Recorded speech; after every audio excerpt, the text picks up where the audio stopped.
नमस्कार दर्शकों, आज की इस मुलाकात में हमारे साथ हिंदी की जो है बहुत विदुषी महिला के रूप में जानी जाती है डॉक्टर शोभा रतूड़ी।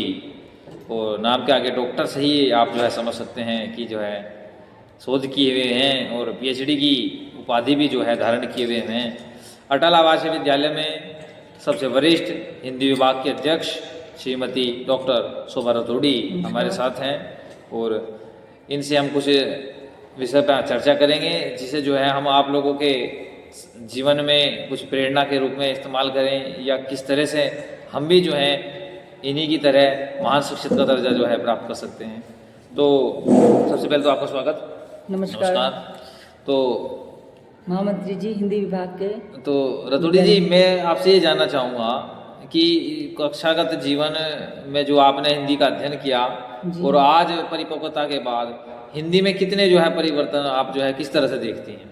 हिंदी के परिवर्तन की जैसे जहाँ तक आपने बात करी तो हम भूतकाल में चलते हैं। जो हिंदी हमने पढ़ी जी, जितनी क्लिष्ट जटिल और किताबी भाषा की हिंदी जो हमने पढ़ी, वर्तमान स्वरूप में कंप्यूटर का ज़माना है, उसमें हिंदी का जो परिदृश्य है, जो उसका शैली है, वो बहुत ज़्यादा बदलती जा रही है। हाँ, मतलब आपका कहने का ये है कि पहले जो जटिल हिंदी का प्रयोग किया जाता था, व्यावहारिक हिंदी हो गई। व्यावहारिक हिंदी हो गई शब्दों का है, जो है जो जटिलता थी वो धीरे धीरे जो है खत्म होती जा रही है। और जब कोई शुद्ध हिंदी बोलता है, शुद्ध हिंदी लिखता है, तो लोग उसको आश्चर्य से देखते हैं कि इसका अर्थ क्या है, इसे जब सामान्य भाषा में समझाओ। ये स्थिति हिंदी के लिए बहुत ही चिंताजनक है। बहुत अगर ये आगे तक चलता रहा तो भाषा मृत प्राय हो जाएगी। बहुत ही जो है। और हम तो दर्शकों से यही कहेंगे कि हिंदी जो कि इस देश की जीवन धारा है, प्राण धारा है और जीवन को सही मार्ग जो है अगर भारत के लोगों को दिया है, प्राण दिया है, तो हिंदी नहीं दिया है। और हिंदी अपनी महत्ता जो है खो रही है। तो आप जैसे जो है व्यक्ति ही अगर इसके लिए चिंतनशील है तो नए प्रयास किए जाने चाहिए। एक चीज़ और मैं आपसे जानना चाहूँगा, अनछुए पहलू के संदर्भ में मैं आपसे चर्चा करना चाहूँगा। कभी कभी हमें ऐसा होता है कुछ कार्य करने के बाद हम मन में ये सोचते हैं कि नहीं, हमें ऐसा नहीं, ऐसा करना था, हमें ये नहीं करना था, वो करना था। मेरा कहने का मतलब यह है, कुछ बच्चे जब 12वीं करते हैं तो वे आर्ट साइड ले लेते हैं, कुछ कॉमर्स की तरफ चलते हैं, कुछ साइंस। जीवन के कुछ पलों के बाद ऐसा एहसास होता है कि कहीं गलती की, हमें आर्ट नहीं, हमें साइंस लेना चाहिए था। तो आपने अपना जीवन हिंदी को समर्पित किया। कहीं आपके मन में तो ऐसा कुछ नहीं है कि भाई हिंदी को चुन करके कहीं गलती की, कहीं अंग्रेजी के साथ या विज्ञान के साथ हमें अपना नहीं, मुझे कोई अफसोस नहीं है, कोई गलती नहीं है। उस समय जो हमारा परिवेश था, जो मेरी शिक्षा मसूरी में हुई है। मसूरी जो प्रशासनिक अकादमी, जहाँ IAS के को प्रशिक्षण दिया जाता है, हमारी बहुत इच्छा थी, हमारे पिताजी की बहुत इच्छा थी कि हम सिविल सेवा में जाए। लेकिन हमें ये था कि एक उस समय की जो चलन था, हमें लगता था कि इतनी कठिन परीक्षा को हो सकता है हम उत्तीर्ण ना कर पाए। जी। हमारा विषय निश्चित है। हम जिस विद्यालय में हम पढ़े थे वहाँ पे विज्ञान वर्ग नहीं था। जी, विज्ञान वर्ग नहीं था, हमें मानविकी वर्ग लेना पड़ा। वो पढ़ाई में हम बहुत अच्छे थे। अपनी क्लास में प्रथम या द्वितीय श्रेणी हमारी आती थी क्लास में। जी। अगर विज्ञान वर्ग होता तो हो सकता है हम विज्ञान में जाते, गणित लेते और किसी दूसरी लाइन में जाते और किसी प्रतियोगिता परीक्षा में प्रशासनिक सेवा के निश्चित ही उत्तीर्ण हो जाते। लेकिन हमने मानविक वर्ग लिया। उसके बाद जो BA हमने किए, BA के जो विषय थे, हिंदी साहित्य में रुचि थी, लिखना पढ़ना इंटर से ही शुरू कर दिया था। तो आप संतुष्ट हैं इस बात से कि आपने हिंदी के लिए अपना जीवन? संतुष्ट नहीं, गर्व है हमें। गर्व, बहुत बढ़िया।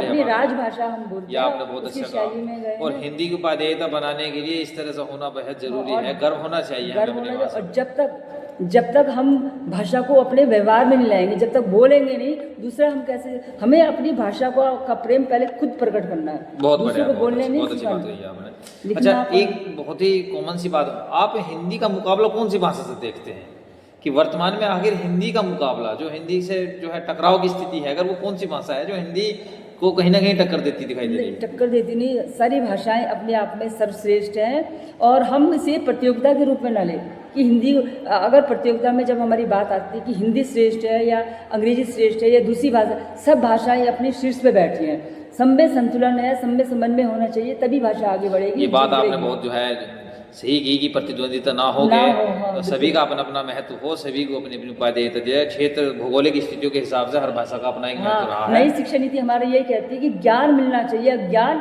किसी भी भाषा में दिया जा सकता है। जैसे कि आपको उसको भाषा- जानकारी है कि अटल आवासीय विद्यालय में आप भी पढ़ा रहे हैं, मैं भी हिंदी विषय पढ़ाता हूँ।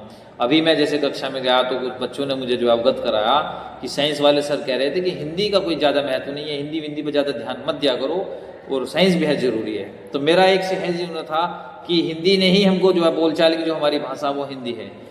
आप कल्पना करके देखें उन आदिवासी लोगों की जो भाषा का महत्व नहीं जानते, जिनके पास भाषा नहीं है वैचारिक आदान प्रदान करने के लिए। ये ना थोड़ी सी अज्ञानता है, भ्रम की स्थिति है कि हिंदी पढ़ के, हिंदी तो कोई भी पढ़ लेता है, क्योंकि सारी प्रतियोगिता परीक्षाओं में अनिवार्यता हिंदी की है।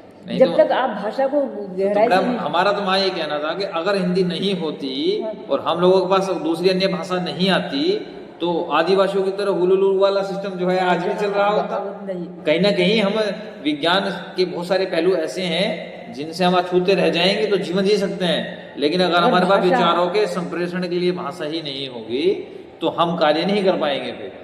तो जो गहराई की कोई भी भाषा, जी, हिंदी जी। भाषा हो, राजभाषा, जो हमारी भारतीय भाषाएं हैं, भाषाओं का ज्ञान आपका जितना गहरा होगा हम उतनी ऊंचाई से उठेंगे। हमारी जड़ें जब जितनी गहरी होंगी वही वृक्ष ऊपर तक जाता है जिसकी जड़ गहरी होती है, और जो स्तर मतलब एक निश्चित स्तर पे होता है वो बहुत जल्दी ढल जाता है। अच्छा, एक बात और, अटल आवासीय विद्यालय में हिंदी की विकास के लिए आपने कौन से कदम उठाए, उसके बारे में भी थोड़ा सा जो आप प्रकाश डालें। हमारे कदम तो निरंतर उठ ही रहे हैं और ये आगे ही बढ़ते रहेंगे। हर एक कदम हमारा जो है, मैं अकेला चला था मंजिले जानी मंजिल के माँ अकेला चलाता रहे मंजिल मगर लोग मिलते रहे कारवां कारवां बनता रहा। बस। बेहद तो बहुत- हमारा कदम तो अभी तक बढ़ ही रहा है, चल ही रहा है। बहुत अच्छे। और कहाँ तक चलेगा, हो सकता है ब्रह्मांड तक पहुँचे। ये आज ये जो हमारी राजभाषा हिंदी है ये ब्रह्मांड की भाषा बनेगी, हम वहाँ तक सोचते अच्छा, कल मुझसे कोई ये पूछ रहा था कि भारत की राष्ट्रीय भाषा कौन सी है, तो राष्ट्रीय भाषा और राजभाषा आगे आप इसमें क्या अंतर देखती हैं? राजभाषा और राष्ट्रीय भाषा में क्या अंतर है? जो हमारे भारतीय भाषाएं हैं उसमें हिंदी राष्ट्रीय भाषा हम बनाना चाहते हैं, पूरे राष्ट्र की भाषा।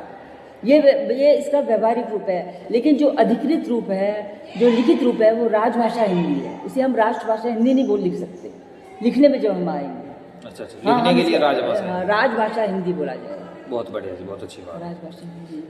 तो बहुत अच्छा लगा। अच्छा, ये अटल आवासीय विद्यालय, चूंकि आप भी जुड़े हुए हैं, मैं भी जुड़ा हुआ हूँ, तो अन्य विद्यालयों से किस प्रकार अलग है, थोड़ा सा इस विद्यालय के बारे में हमारे दर्शकों को बताएं कि क्या है इस विद्यालय की खासियत, तो क्या है इसमें अन्य से अलग जो से और उस अलग बना देता है। योगी सरकार जो सोच रही है, क्या जो उसका संकल्प है वो पूरा करता दिखाई दे रहा है या पूरा करता है? कमियां हैं? नहीं, कमियां नहीं, हम इसे कमियां क्यों कहेंगे। ये एक अपने आप में संपूर्ण समग्र भारतीय संस्कृति का एक प्रतीक है। प्राचीन काल की तरफ अगर हम चले तो गुरुकुल व्यवस्था, बच्चा अपने घर से एक निश्चित आयु के बाद 5 वर्ष के बाद या 6 वर्ष के बाद गुरुकुल में चढ़ा जाता था। वहाँ पे वो संपूर्ण जीवन यापन करता था, जीवन के हर परिप्रेक्ष्य को वो देखता था, समझता था, ज्ञान प्राप्त करता था, बड़ों का सम्मान करता था, अपनी संस्कृति सीखता था, और एक उम्र के बाद अपने घर वापस आता था। जो हमारी आश्रम पद्धति थी वो बहुत ही सही थी, सटीक थी। हम एक निश्चित समय के बाद आजकल जो नए नए प्रकार के स्कूल खुल रहे हैं वो बच्चों को क्या सिखा रहे हैं, वो ऊपरी ज्ञान तो दे रहे हैं, लेकिन जो धरातल का ज्ञान है वो उनको नहीं मिला, संस्कार नहीं मिल रहे हैं। यहाँ पर बच्चों को संस्कार सिखाए जाते हैं, संस्कृति सिखाई जाती है, सामान्य जीवन यापन कैसे करना है, किसके साथ कैसा व्यवहार करना है, गुरुओं को कैसा सम्मान देना है, माता पिता को कैसा सम्मान देना है, भाई बहनों के साथ कैसा व्यवहार रखना है, ये सिखाता है। बहुत अच्छी, बहुत बढ़िया। ज्ञान तो देता है, ये ज्ञान तो जैसे जैसे ज्ञान के क्षेत्र बढ़ते जाएंगे वैसे वैसे हमने जो पढ़ा था, हमने श्याम पट पे पढ़ा था, आजकल बच्चे डिजिटल बोर्ड पे पढ़ते हैं। ये आधुनिकता है, तो हम आधुनिकता को भी लेते हैं और हम प्राचीन अपनी संस्कृति को भी लेके चलते हैं। बहुत अच्छा है, बहुत अच्छे स्कूल हैं। हम तो चाहेंगे नए से नए बच्चे आए, सभी को ज़्यादा से ज़्यादा बच्चे आए और ये प्रगति। वैसे तो मुझे जानकारी नहीं है, फिर भी आपको बता सकते हैं कि आप जो है उत्तराखंड के निवासी हैं और उत्तराखंड पूर्व में उत्तर प्रदेश का हिस्सा रहा है। तो उत्तराखंड आपका जो पुराना जनजीवन था पहाड़ी क्षेत्र का और आज का जो जनजीवन है उत्तराखंड वाले होने से कितना जो है उत्तराखंड को बेनिफिट मिला उत्तर प्रदेश से अलग होके? उत्तर या आप प्रदेश देखते हैं कि वही साथ हम उस समय ही ठीक था कि उत्तर प्रदेश के साथ ही था, या अलग हो गए कुछ विकास के कार्य बढ़े, इस सारे बारे में कुछ नहीं, अपने देखिए विचार रखें। ये जो उत्तराखंड उत्तराखंड से उत्तर प्रदेश से अलग हुआ, तो जब भी कोई चीज़ अलग होती है, एक बड़े पौधे के साथ, एक बड़े वृक्ष के साथ जब दूसरा बड़ा छोटा वृक्ष आता है, तो निश्चित वो अपना विकास अलग करता है, उसको अपने पैरों पे खड़ा होता है। परिवार में भी देख लीजिए, जी जी जब एक पिता बहुत को बढ़िया आपने बेटे को घुमा दी कि है ना, शाखा जब अलग होती है तो तो धीरे वो धीरे अपना विस्तार विकास बढ़ती हो जाती करती है, विकास तो समस्याएं आती हैं। समस्या सही एक कह रहे पिता जब एक बेटा जब अपने पिता के घर से अलग अपने गृहस्थ जीवन चलाता है, तो उसको भी कई सारी समस्याएं आती हैं, संरक्षण उसका दूर हो जाता है। तो उसी तरह से उत्तर प्रदेश उत्तराखंड की स्थिति है, लेकिन बहुत अच्छा विकास।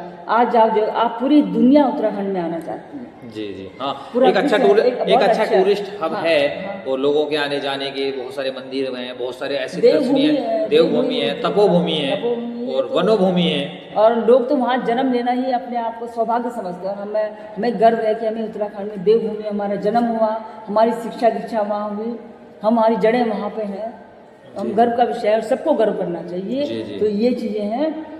और जहाँ तक आप उसकी बात है हमारी उत्तराखंड उत्तर प्रदेश की, तो हमें जो इससे अलग हुआ तो हम तो एक भारतीय हैं। जी हम ये नहीं बोलते हम उत्तर प्रदेश के, हम नहीं नहीं, उत्तराखंड ये के। बात बहुत बढ़िया है। हम एक अनेकता में भारतीय एकता हमारे देश की जो है विशेषता रही है, और यही हमारी शक्ति भी है, और हमें इसी के साथ हमें गौरव महसूस करना हमारे चाहिए। माननीय प्रधानमंत्री जी तो कहते हैं कि उत्तराखंड ऐसी बनी चाहिए कि पूरा विश्व लालायित हो यहाँ पे आने के लिए, बहुत अच्छी पहचान बने।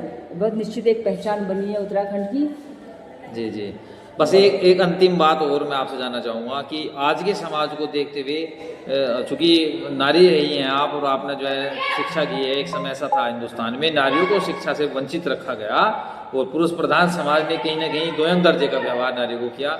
आज आप जो है नारी शक्ति को, नारी के जो अधिकार दिए जा रहे हैं, उन्हें किस रूप में देखती हैं? क्या अभी भी समस्याएं हैं या समस्याएं दूर हो चुकी हैं? समस्याएं देखो, समस्याएं ये नारी और पुरुष में दोनों एक ही उसके हैं। जैसे कहते हैं गाड़ी के दो पहिए हैं, एक ही लेकिन ये मन में आ गई है बात कि पुरुष आगे, पुरुष प्रधान आगे और स्त्री पीछे है। हाँ, ये बड़ा विषय है कि समाज को पुरुष प्रधान समाज या नारी प्रधान समाज कहा जाए, बड़ी नारी दिक्कत है। प्रधान समाज नहीं, दोनों को साथ रह के चलना है। और ये धीरे धीरे परिस्थितियाँ बदल रही है, नारी आगे जा रही है, बहुत जा रही है, समकक्ष आ रही है। लेकिन ये बोलना कि नारी आगे बढ़ जाए, पुरुष से इसके बारे में बदला ले ले कि अब नहीं, अब हम आगे आ गए, ऐसे नहीं चलेगा। ऐसे ना तो जीवन चलेगा, ना गृहस्थी जीवन चलेगा, ना समाज चलेगा, ना देश चलेगा।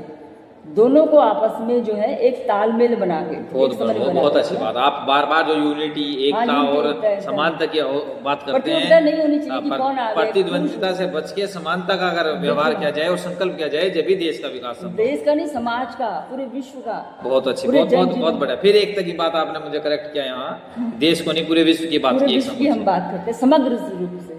बहुत अच्छा।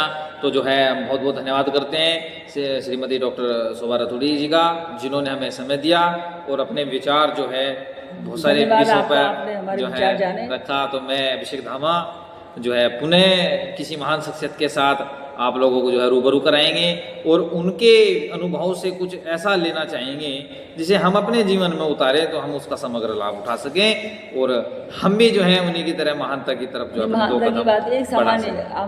नमस्कार, धन्यवाद। नमस्ते, धन्यवाद।